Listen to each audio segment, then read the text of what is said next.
I, 31-year-old female, recently married my husband, 33-year-old male. After 2.5 years of dating, we had a small courthouse ceremony with just our two best friends as witnesses. It was lovely, personal, and sweet. We had informed his family we would be doing it like that beforehand, and that we would celebrate together by way of a dinner, which we would obviously be paying for. Although his mother, my now mother-in-law, was disappointed, she did understand the why. My husband is from a big family with a lot of nieces, nephews, cousins, aunts, and uncles. People who he rarely ever sees or speaks to, people who I haven't even met. I, on the other hand, have cut ties with all my family living in the same country and have lost contact with most who live on another continent. My chosen family are my closest friends, and I'm happier and healthier that way. The problem starts almost directly after the wedding. My husband created a group text which he forgot to add me to invite everyone, his father and his stepmom, his mother and his stepdad, and both his older sisters, twins, to the dinner. Everyone was excited and in a celebratory mood.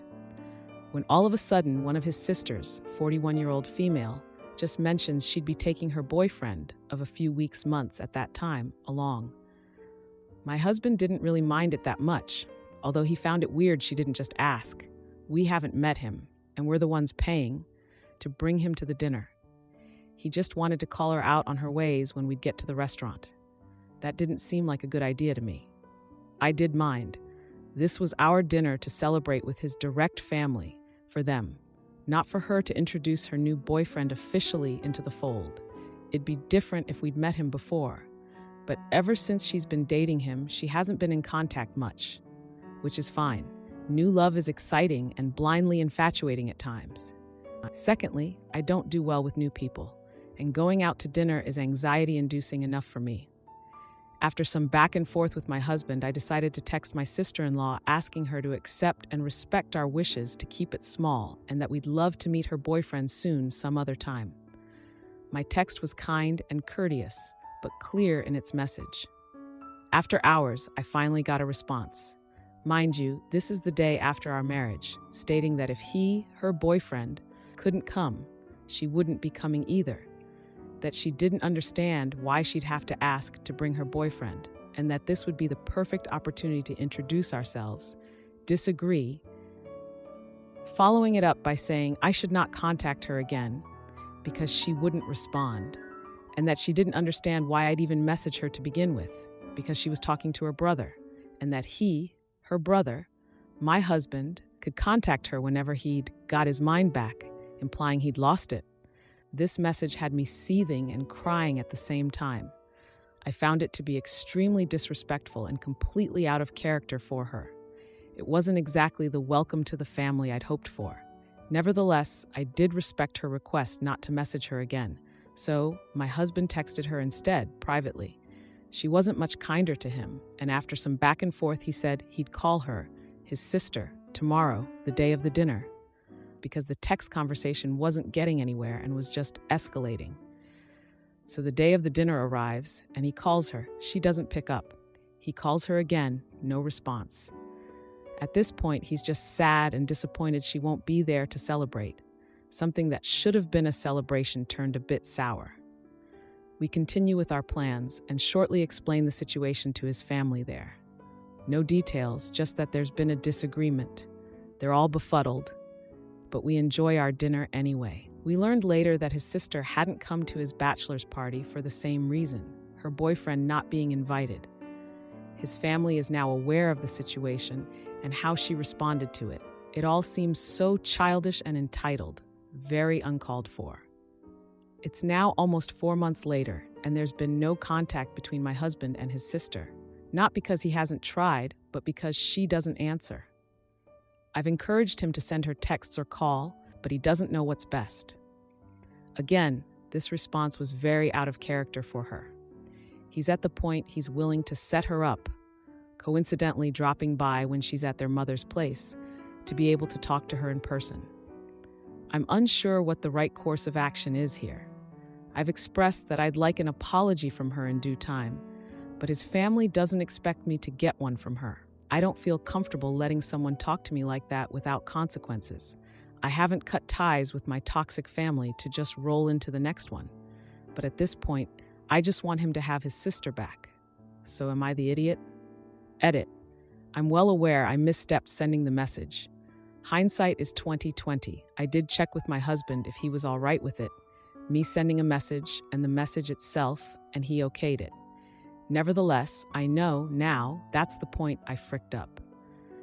Plus, I know I'm probably not getting an apology, and to a certain degree, I'm all right with that. It does, however, set the tone and has some alarm bells go off in my head.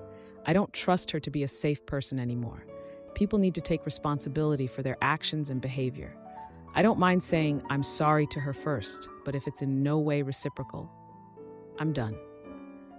Now, for a few comments before the update. Comment 1, it sounded like your husband was handling it, and then your text to her escalated things. A rule we have is I talk to my family about difficult things, and my wife talks to her family about difficult things.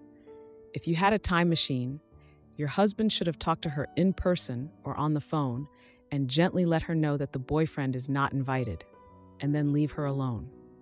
You've cut out a lot of people in your life, so maybe examine how you interact with others. Sister-in-law is one more person who is not in contact with you. Ask yourself why, and expressing that you'd like an apology is just adding one more barrier for your husband to repair his relationship with his sister. Let him handle it. Comment 2. Everyone sucks here, ESH. You for uninviting him after your partner had okayed him coming, which is likely why this became an issue. Boyfriend for okaying him coming without checking with you first, and sister for overreacting with. Seriously though, your husband okayed it. You weren't even involved in the conversation. And you, for some reason, thought you jumping in and texting her to revoke his invitation was going to go over well? I can understand why you would, but I can't understand why you didn't expect that to mess up your relationship with his sister. This whole mess would likely have been avoided if he hadn't okayed it first, or even if your husband had been the one to have that conversation. Now, for the update. Hey Reddit, it's been 3 months since I last posted about the drama with my sister-in-law. First off, my husband and I were still in the honeymoon phase, enjoying our new life together, when out of the blue, his sister finally reached out. But not to apologize or mend fences. No, she invited us to her impromptu engagement party. Yep, you read that right. The boyfriend she was so desperate to bring to our celebration dinner? They're getting hitched. Now remember how she ghosted us after the whole dinner debacle? Well, turns out she'd been telling the family a different story. According to her, we were the ones who excluded her and her now fiancé, painting us as the bad guys. So when we showed up at the engagement party, we walked into a room full of confused and slightly hostile faces. The tension was thick, but we put on our best smiles and tried to navigate the evening. That's when the first bomb dropped. My husband's ex, who he hadn't seen in years, was there. And not just as a guest, she was the sister's new best friend. Talk about awkward. My husband was floored, and I could tell he was struggling to keep his cool. As the night went on, the ex made a point of cozying up to us, reminiscing about old times with my husband in front of everyone. I could feel the eyes on us, judging, waiting for a reaction. But we kept it together, not giving anyone the satisfaction of seeing us squirm. Just when we thought we'd survived the worst of it, the sister took the floor to make a toast. She went on and on about love and family, throwing in some not-so-subtle digs at us. It was clear she was trying to play the victim, but my husband had had enough. He stood up, interrupting her speech, and laid out the truth for everyone to hear. The room went silent. You could have heard a pin drop. After that, things got heated. There was shouting, accusations flying, and old family grievances coming out of the woodwork. It was a mess. We left early, not wanting to add fuel to the fire, but the damage was done. In the weeks that followed, my husband's family was divided. Some sided with us, others with his sister. It was painful to see the rifts forming. My husband, who's always been the peacemaker, was torn up about it. He tried to reach out to his sister again, to clear the air, but she was having none of it. Now, here's the twist. Amidst all this chaos, my husband's ex reached out to him privately. She apologized for her part in the engagement party fiasco and admitted she'd been manipulated by the sister. She revealed that the sister had been planning this for months, using her as a pawn to get back at us for the perceived slight. This revelation was a shock, but it also brought some clarity. It explained the sister's behavior and her sudden push to get engaged. She was trying to one-up us, to show that she could have a bigger, more extravagant celebration. But here's the bittersweet part. Despite the drama, the ex's confession brought my husband and his sister back into communication. They're not exactly on good terms, but they're talking, which is a start. It's a small victory in a sea of tension. As for me, I'm still waiting for that apology. But I've come to terms with the fact that it might never come. I've seen a side of this family that I didn't know existed, and it's made me wary. I've been through enough with my own family to know when to keep my guard up. My sister's toxic ways pushed me to the edge, so I cut her off. Dad tried to fix things, but I warned him off. Her apology and baby news shocked me. Could this be her payback for the past? A little background as to why I went no contact with my sister. Almost 10 years ago, I decided to cut all contact with her. Having her in my life was horrible for my mental health. No one and nothing could contradict her on anything. No talking back, no difference of opinions, no putting anything above her wants or needs. I idolized my sister growing up. She was my big sister. I wanted her to like me. Sometimes she could be this really protective sister, and other times I would have to hide from her or leave the house because she was on a rampage. I always ended up either pretending the rampages didn't happen, asking for forgiveness, and telling her that whatever I did to make her upset was my fault, or avoided being around her until I knew it was safe again. Sometimes it was just insults. Sometimes it would be telling me I was worthless. Sometimes it was hopes that something would happen to me. Then there were the times where I would close myself in a room with my full weight against the door, because if she got it open, it would be either her hands or a sharp object that were coming for me. Occasionally, it was a boyfriend or a friend that would use me as stress relief, with her consent, of course. There's a lot more, but you get the gist. I never knew if she was going to be the protective sister and use that side to elevate her martyr status, or if she was going to just unload on me. My father believes in the bonds of family. It doesn't matter what family does, you never not have a relationship with them.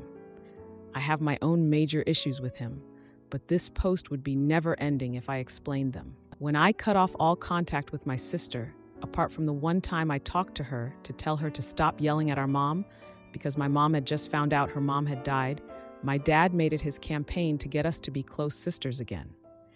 Every conversation had an attempt to lecture or guilt trip me into forgiving my sister. If that didn't work, he'd tell me he knows how I feel because my sister is mean to him too. But we are family, and if he can handle it, so can I. This last attempt, I was fed up. I had offered to help him with something, but that would require me to stay overnight in the area for a bit. He was adamant I stay with my sister instead of a hotel room. When I told him no, that this was a boundary I was setting, he went once again to my mom to make her convince me. I called him and told him, if he doesn't stop trying to force a relationship between my sister and me, I will stop talking to him too. The conversation was longer, but that's the basic point. He got quiet, and I ended the call a few seconds later. So, am I the jerk for using my dad's want to have a relationship with me as leverage to make him stop bringing up my sister? Now for a few comments before the update. Comment 1. You realize your parents are not invalids, right? They allowed the abuse to happen. They could have protected you, and they chose not to. They are just as bad as your sister since they were complicit. They're your parents and did nothing to protect you. Please get therapy and heal, not the idiot. Comment 2. Honey, cut them all off and make your own chosen family.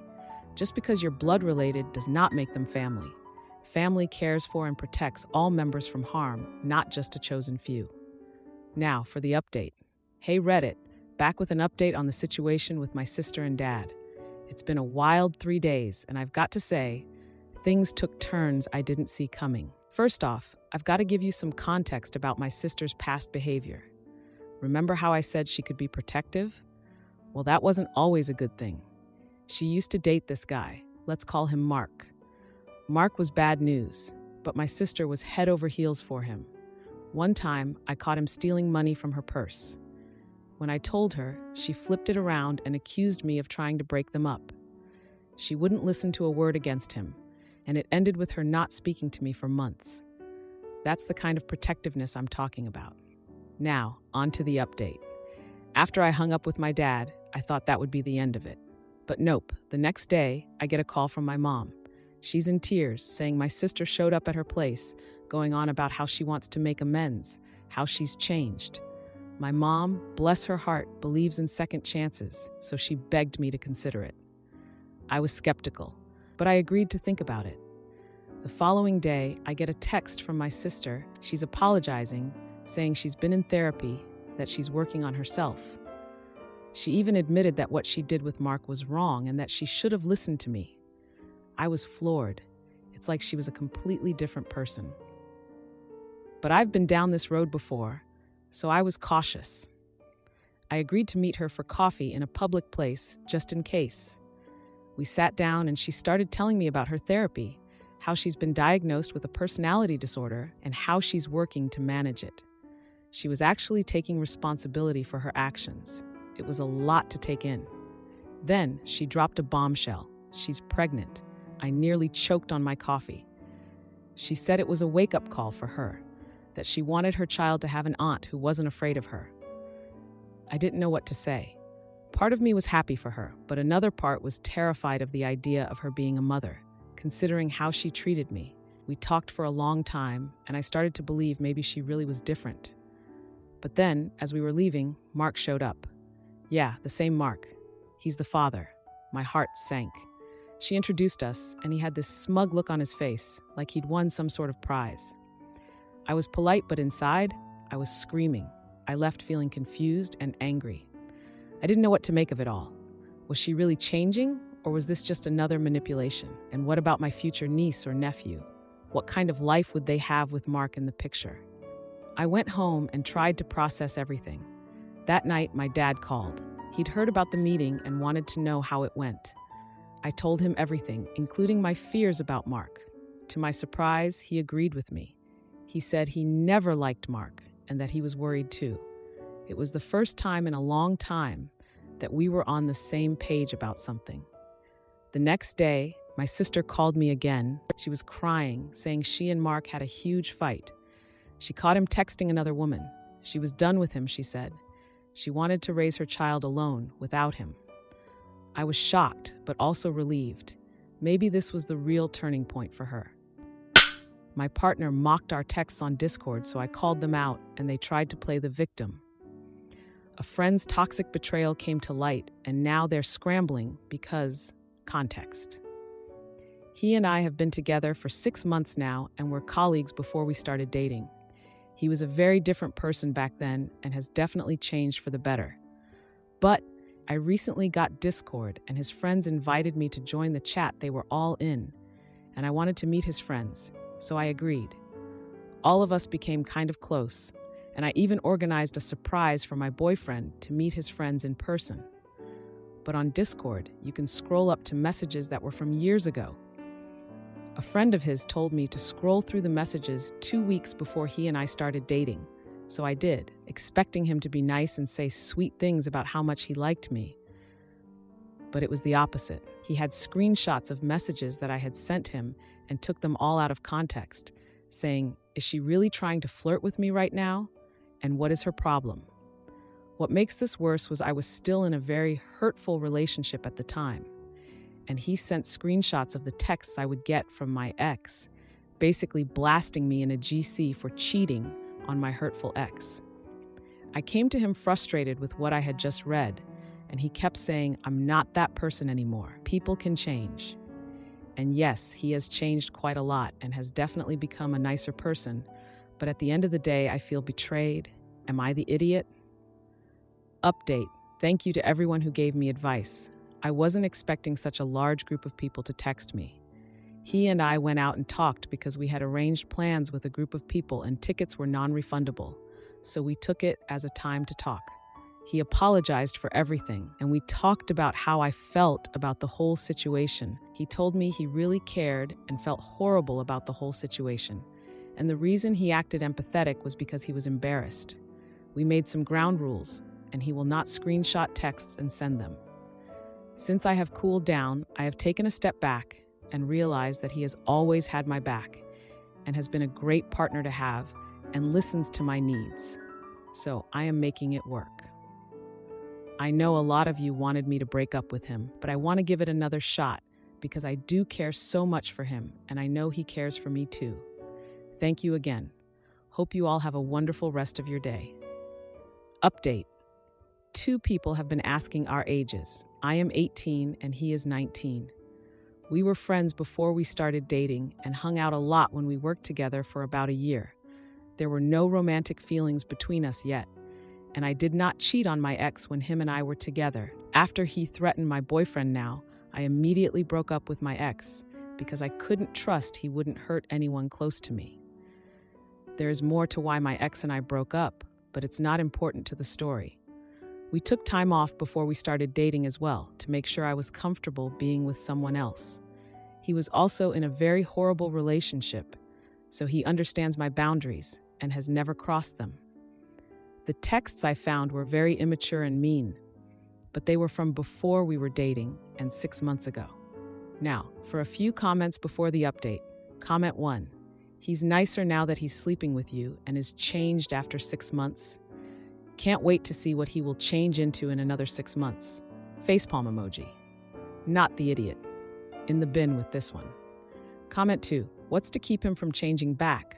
6 months isn't a long time to make a meaningful change. What's to keep him from changing back or getting worse? Now for the update. Hey everyone, thanks for sticking around after my last post. It's been a wild week, and I've got some updates that I think you'll find pretty interesting. So, after the whole Discord debacle, my boyfriend and I had a serious sit-down. We had already planned to go out with friends, and the tickets were non-refundable. So we figured it was as good a time as any to hash things out. He was genuinely apologetic, and I could tell he felt awful. He explained that back then he was just trying to fit in with his friends and didn't realize how hurtful he was being. He promised no more screenshotting or sharing private messages. We set some boundaries, and honestly, he's been sticking to them. Now, here's where things get steamy. During our outing, one of his friends, let's call him Mark, pulled me aside. Mark had always been flirty, but I never took it seriously. This time, though, he confessed he had feelings for me. I was shocked. This was my boyfriend's friend, and here he was, laying it all out.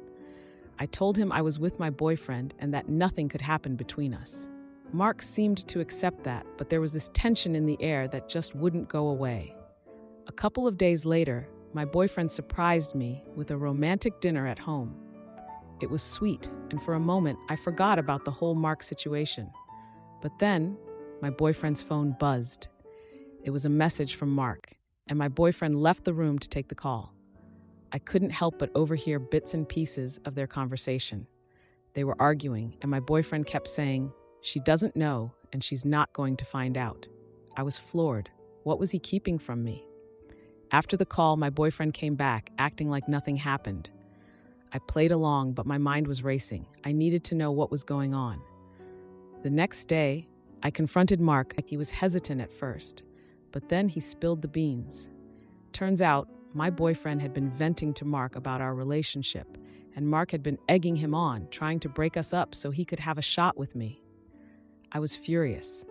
Not only had my boyfriend been sharing our private issues, but his friend was actively trying to sabotage our relationship. I confronted my boyfriend about it, and he broke down. He admitted he was scared of how serious we were getting and that he didn't know how to handle it. He said he never meant for it to go this far and that he'd cut ties with Mark if that's what I wanted. I was torn. On one hand, my boyfriend had been there for me through some tough times, and I knew he cared about me. On the other hand, he had betrayed my trust by talking about our relationship behind my back. And then there was Mark, who had pretended to be a friend, but was really just waiting for his chance to swoop in. In the end, I decided to give my boyfriend another chance. We had been through a lot together, and I believed he was truly sorry. We agreed to work on our communication and to be more open with each other. As for Mark, he was out of the picture. My boyfriend cut off contact with him, and I did the same. It's been a bittersweet week. I'm glad my boyfriend and I are working things out, but I can't shake the feeling of betrayal. I guess only time will tell if we can truly move past this. For now, we're taking it one day at a time. If you like this video, you'll probably like these too. Also, while you're here, please consider subscribing. It's your support that keeps this channel alive and allows me to make better and longer videos. Have a great day.